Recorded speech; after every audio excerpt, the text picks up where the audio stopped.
My farm has always been a peaceful place, the kind of spot where you can predict the sound of the wind and the rustling of trees. But a few weeks ago, mornings started feeling different.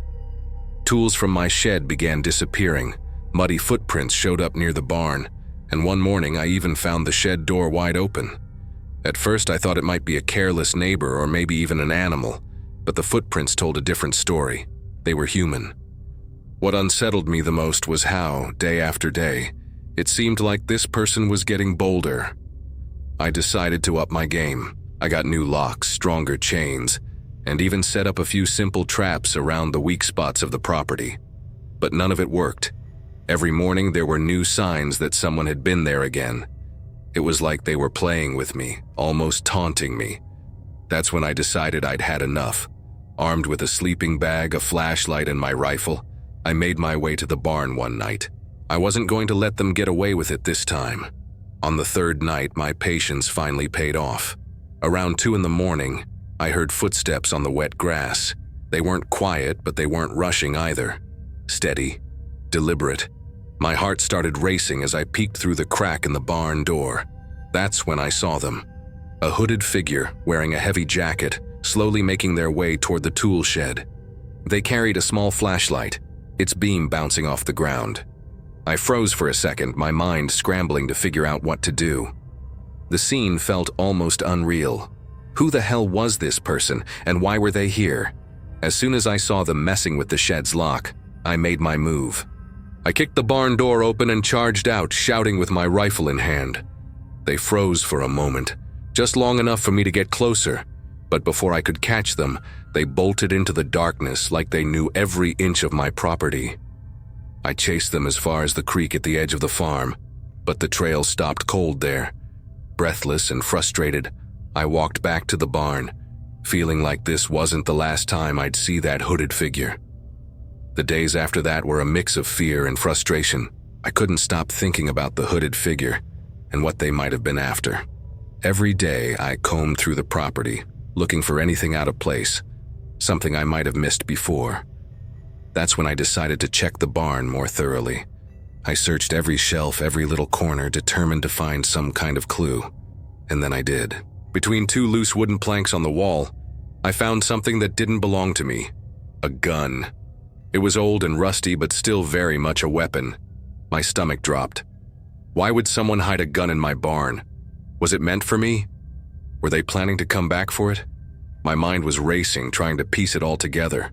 Up until then, the intruder had just been a nuisance, but finding that gun turned everything up a notch. Suddenly, this wasn't just some random thief. It felt personal. I kept my rifle close after that, never letting it out of my sight. I knew one thing for sure. Next time, I wasn't going to handle this on my own. That night, I barely slept. Every time I closed my eyes, I'd picture the hooded figure standing outside the barn, watching me. I got up more than once to check the doors, the locks, and even the fields around the house. The quiet of the farm, which used to feel comforting, now felt oppressive. Every creak of the wood or gust of wind sounded like someone sneaking around, waiting for the right moment. Days passed, and nothing happened. No footprints, no missing tools, no sign of the figure. I finally called the cops and explained everything. They came out, took the gun, and looked around the property. Their guess: someone was probably trying to steal tools to sell for quick cash. But I wasn't convinced. The way that person moved that night, the confidence they had, it didn't match the behavior of a desperate thief. On the last night I spent in the barn, I felt more prepared than ever. I had motion sensors set up and a powerful flashlight by my side. But the hooded figure never came back. It was like they knew I was ready. Or maybe they just found another target. Still, the feeling of being watched stuck with me. Even during the day, I couldn't shake the sense that someone, or something, was out there, just beyond the tree line, keeping an eye on me. To this day, when I walk past the barn, I can't help but wonder what would have happened if I hadn't confronted them that night. Was the gun meant for me? Were they planning something worse? I'll probably never know, but sometimes late at night when the farm is quiet, I catch myself looking toward the dark edges of the property. And even though it's been months, I still can't say for sure if it's just paranoia or if they're still out there, waiting.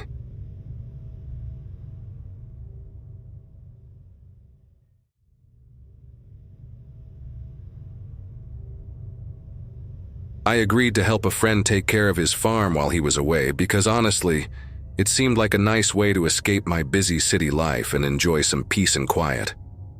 I'm a vet, so I figured taking care of some animals would be easy enough, maybe even relaxing. When I arrived, everything seemed normal at first. The farm was big but a little neglected, like no one had paid much attention to it for months. My friend showed me around and made it clear I'd be alone for a few days. But he reassured me everything was in order. He mentioned there were no workers on the farm anymore. The last guy had been gone for a while. The way he said it, kind of rushed, felt a bit off, but I didn't think much of it at the time. That first night, as I was putting away some tools in the shed, I came across something that didn't make sense. In one corner there were dirty clothes and personal items scattered around. Muddy boots, a worn-out jacket, even a toothbrush tossed on the floor. Looked like someone had left in a hurry. The sight gave me a weird feeling because, as far as I knew, no one else was supposed to be there. I texted my friend about it, and he quickly replied, saying it must have belonged to a worker who had disappeared months ago. The word disappeared gave me chills, but I brushed it off. It was probably just a coincidence, or so I thought. The next night, something felt different. The farm was isolated, and the silence was overwhelming, so quiet you could almost hear it. Around 9 p.m., while I was trying to watch something on my phone to distract myself, I heard footsteps outside. They weren't quick or random like an animal's. They were slow and deliberate, like someone pacing. I grabbed a flashlight and looked out the window, but there was nothing there, just the empty yard lit up by the moon. I told myself I was overreacting and went to bed, but the sound came back a few more times. Always faint, always distant, like whoever, or whatever, it was wanted me to know they were there. By the third day, the unease was impossible to ignore. When I woke up, the front door, which I knew I had locked the night before, was slightly open. Inside, the kitchen chair was pulled out from the table, like someone had been sitting there. I checked every door and window for signs of a break-in, but everything was fine. Still, the feeling of being watched clung to me like a shadow. I texted my friend again, asking if he was absolutely sure there was no one around, but he just repeated that the farm was empty. Even then, I couldn't shake the feeling that something was very wrong. That night, I decided to be extra cautious. I double-checked every door and window, making sure they were locked, and even stacked chairs against the kitchen door for extra security. I left my phone charging by the bed and kept a flashlight on the nightstand, just in case. Around 2 a.m., I woke up to a sound inside the house. It was low and faint, like something being dragged across the floor. I froze, holding my breath, trying to convince myself it was just the wind or maybe an animal. But the noise continued, growing closer with every passing minute. With my flashlight in hand, I forced myself to leave the bedroom. The house was pitch dark, but the noise had stopped. The silence was almost worse. When I reached the kitchen, my stomach dropped. The chairs I'd stacked against the door were now on the floor, and the door itself was unlocked. Panic set in as I grabbed the flashlight and shined it out into the yard. Nothing. The yard was completely still, as if nothing had happened. I tried to rationalize it, telling myself I must have done something wrong. But deep down, I knew the truth. Someone had been inside, and they were gone before I could catch them. The next morning, I wanted nothing more than to pack up and leave, but I kept convincing myself I was overthinking it. While feeding the animals, I noticed something that sent chills down my spine. Fresh boot prints in the damp dirt, leading away from the shed. I followed them, but they just stopped, right in the middle of the field. No signs of where they went, no trail, nothing. I hurried back inside, trying to shake the feeling that I wasn't alone. Every little sound or flicker of movement sent my heart racing, and I spent the rest of the day avoiding the windows, terrified of what I might see. By nightfall, I made up my mind. I wasn't staying another night. I packed my things and planned to leave in the middle of the night when it felt safer. As I was zipping up my bag, I heard a noise outside, like wood creaking under pressure. I peeked out the window with my flashlight and saw a shadow move near the shed. My whole body froze. I couldn't tell if it was a person or just my imagination playing tricks on me, but I knew I couldn't ignore it. Then, the footsteps started again, circling the house slow and deliberate just like before. Whoever it was knew I was scared, and they were enjoying it. At that point, I grabbed my phone and called my friend, barely able to keep my voice steady as I explained what was happening. He tried to calm me down, insisting it was probably just an animal, but I could tell even he didn't believe it. While we were talking, I heard a loud thud coming from the shed, like something heavy had fallen. That was the final straw. I grabbed my flashlight and decided to check it out, even though every instinct was screaming at me to stay inside. When I opened the shed door, my heart nearly stopped. The personal items I'd found earlier, the boots, the jacket, the toothbrush, had all been neatly arranged into a pile, as if someone had deliberately placed them there. I didn't wait another second. I ran back to the house, locked everything again, and called the police. Sitting on the floor with my back pressed against the bedroom door, I could hear faint creaks coming from the hallway, like someone was moving just outside the room.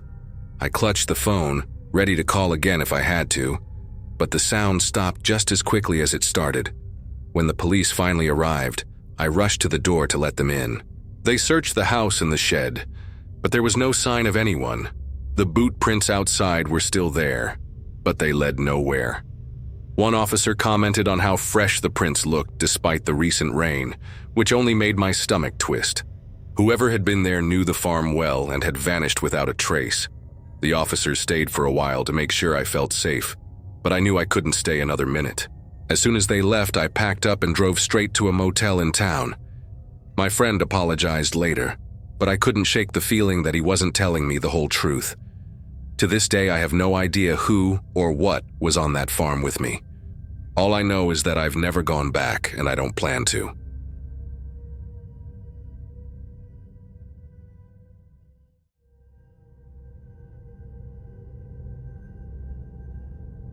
I've been a farmer for over 20 years, and I'm not the type to scare easily. But a few weeks ago, something really strange started happening on my property. It began with small patches of crops being trampled in the middle of the cornfield. At first, I thought it was wildlife, maybe some deer or wild boars, which is pretty common out here in the countryside.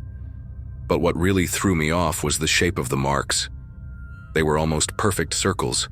There's no way animals could do that. Still, I tried not to overthink it and carried on with my usual routine, figuring it was just a one-off thing.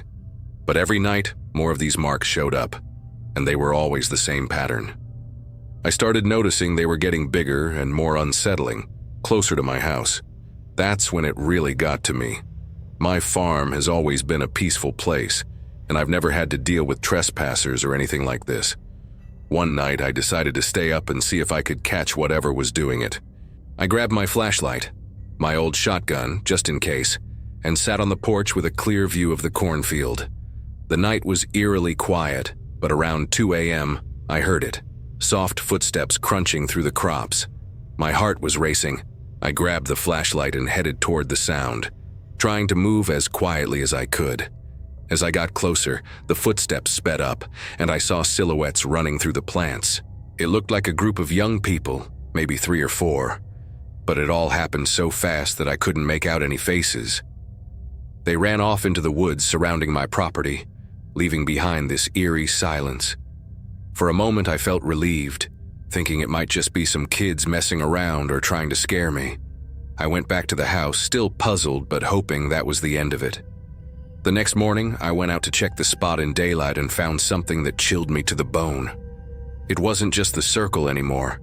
There was something left behind in the middle of the field. It was an old notebook, one of those black hardcover ones, and every page was filled with writing and sketches.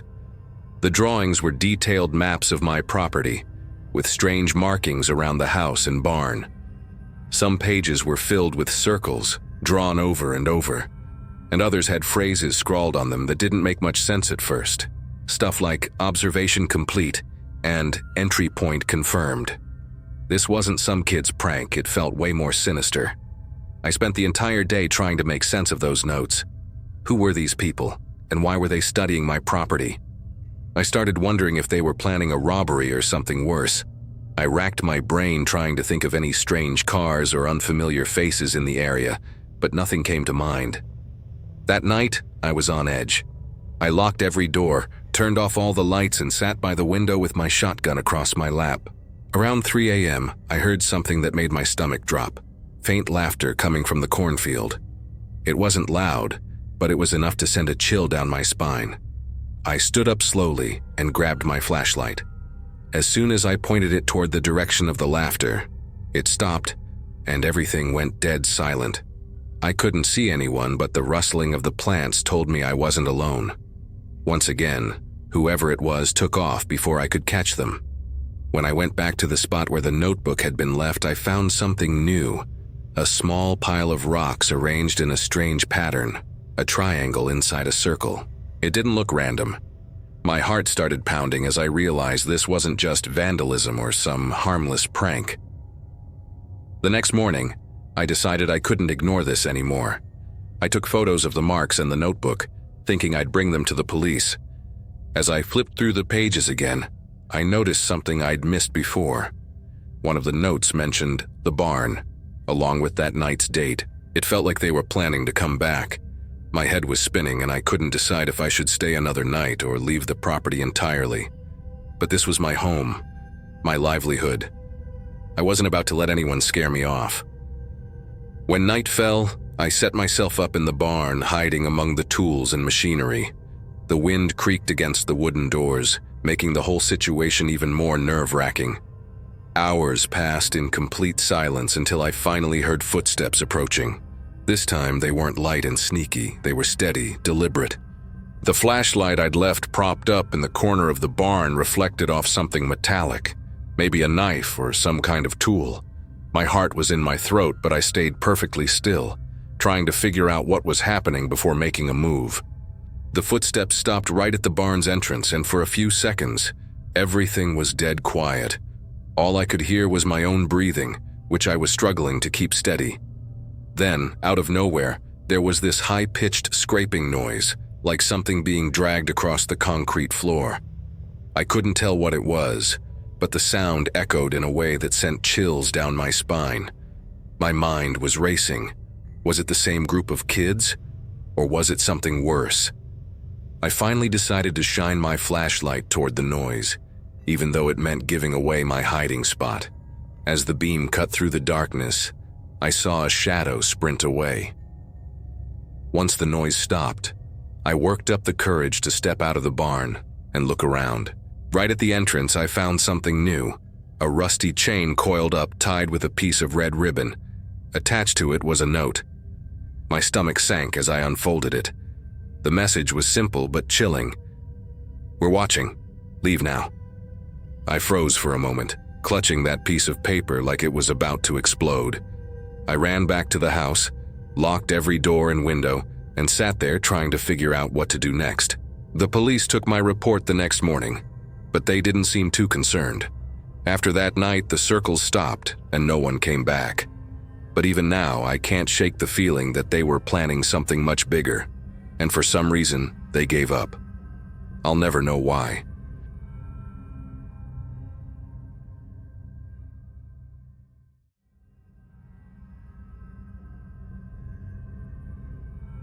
I took the job at that small farm because I needed quick cash, and the offer seemed straightforward. Take care of 3 horses and keep the barns tidy. The place was pretty isolated, surrounded by tall trees, and had this unsettling silence at night. The owners, a middle-aged couple named Mr. and Mrs. Miller, seemed nice enough, though a bit reserved. During the first few nights, the quiet actually helped me sleep better, but it didn't take long for things to get weird. Around 2 or 3 in the morning, I started hearing this faint sound, like a voice far away. At first, I thought it was just the wind, but the words were so clear they kept me awake. By the 3rd night, it was really starting to bother me. I went outside with a flashlight to check things out, thinking maybe someone had left a radio on somewhere. But there was nothing, just silence, apart from the crickets and the occasional sound of the horses shifting in their stalls. Still, I couldn't shake the feeling that someone was watching me.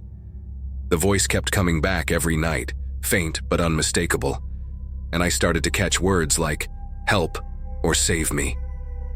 I tried to ignore it, but it was getting under my skin, especially since the horses were getting agitated at the same time. After almost a week of hearing that voice and not figuring out where it was coming from, I decided to check out the main barn. It was the biggest building on the farm, where the Millers stored tools, feed, and some old equipment. I'd been there during the day, but at night, it had a completely different vibe. Shadows everywhere, and a strong smell of damp wood. As I looked around, I noticed something I hadn't seen before. In the far corner, hidden behind some old crates, there was a wooden door chained shut with a rusty padlock. Looked like it hadn't been used in years, but what caught my eye were the fresh scratch marks on the wood, like someone had been trying to force it open. That night, I couldn't get the image of that door out of my head. I kept trying to come up with a logical explanation. Maybe it was just an old storage room they kept locked up, but something about it didn't sit right with me. The next morning, I casually brought it up during breakfast with the Millers, and their reaction was off. Mrs. Miller, who usually did most of the talking, just stared at her plate, while Mr. Miller avoided eye contact and quickly changed the subject. When I pressed a little, he simply said, "It's just a storage room," and told me to focus on my work with the horses. The way he said it made it clear they didn't want me asking any more questions. After that awkward conversation, I decided not to push the Millers anymore, but my curiosity wouldn't let it go. The next afternoon, I went back to the barn, taking my time to look around more carefully. When I got to the door again, I noticed something even stranger.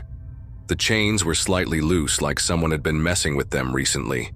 There were also smudges in the dust on the floor, as if someone had been kneeling there trying to pry it open. A chill ran down my spine, but I kept pretending I hadn't noticed anything. Something told me it was better not to let the Millers know what I'd seen. That same night, I woke up suddenly to a louder noise than the usual whispers. It sounded like something heavy being dragged, followed by a metallic clanking that echoed across the farm. My heart was racing as I grabbed my flashlight and headed straight for the barn, my hands shaking the whole way. When I got there, the noise had stopped, but I saw the chains on the door hanging loose, almost as if they were ready to fall off. I couldn't convince myself it was just a coincidence. I bolted back to my room and locked the door, feeling like the whole place was watching me. The next morning, I decided I had to confront the Millers directly. They needed to know someone was tampering with that door, or at least they had to explain what was behind it. When I mentioned the loose chains again, Mr. Miller got visibly tense. He tried to brush it off, saying it was probably just the wind or an animal, but his voice wavered, and Mrs. Miller's silence said a lot more than she did. Then out of nowhere, Mr. Miller suggested I might want to end the job early. That hit me like a brick. There was no good reason for him to say that, especially since I'd been doing fine with the horses. All I could do was nod, but it was clear they wanted me gone because I was asking too many questions. I spent the rest of the day trying to decide whether to stay a few more days or just leave that night. The more I thought about it, the more my curiosity burned. By the afternoon, when the Millers left for town to run some errands, I knew I had my chance. I grabbed some tools from the smaller barn and went straight to that locked door. The barn felt colder than usual, and the silence was deafening, broken only by the sound of the rusty padlock groaning as I tried to break it open. After a few minutes, the lock finally gave way. The door creaked open, revealing a wooden staircase leading down into complete darkness. I stepped down the stairs cautiously, each step creaking loud enough to make my skin crawl.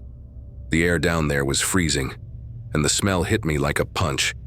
Dampness mixed with something foul I couldn't quite place. My flashlight shook in my hands, partly from nerves and partly because I wasn't sure what I was about to find.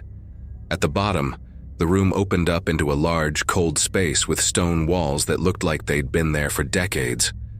Scattered on the floor were old tools and boxes, but what caught my attention was a filthy mattress shoved into the corner, surrounded by rusty chains and dark stains that looked disturbingly like dried blood. My stomach churned.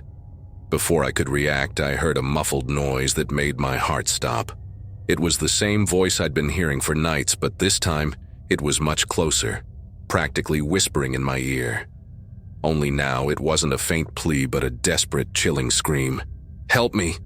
I whipped the flashlight around, trying to find where the voice was coming from, but there was no one there.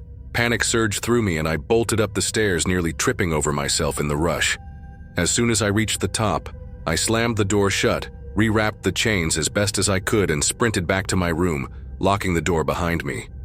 The next morning, I was packing my things when the Millers showed up at my door before I even had a chance to leave. Mr. Miller, forcing an awkward smile, handed me an envelope of cash and said, "We don't need your help anymore." I didn't argue. I just grabbed the money, got into my car, and drove away as fast as I could. But as I pulled onto the main road and glanced in my rearview mirror, something sent a shiver down my spine. The barn stood there, quiet and unassuming, but the door with those chains almost felt like it was waiting. For what, I have no idea. To this day, I have no clue what I stumbled onto in that barn. Maybe it was something supernatural, or maybe it was something much worse, something human. All I know is that whatever's behind that door is still there, and I don't ever want to find out what it is. If you enjoyed the stories, please leave a like and subscribe to the channel to support our work, and never miss the next ones. Thank you.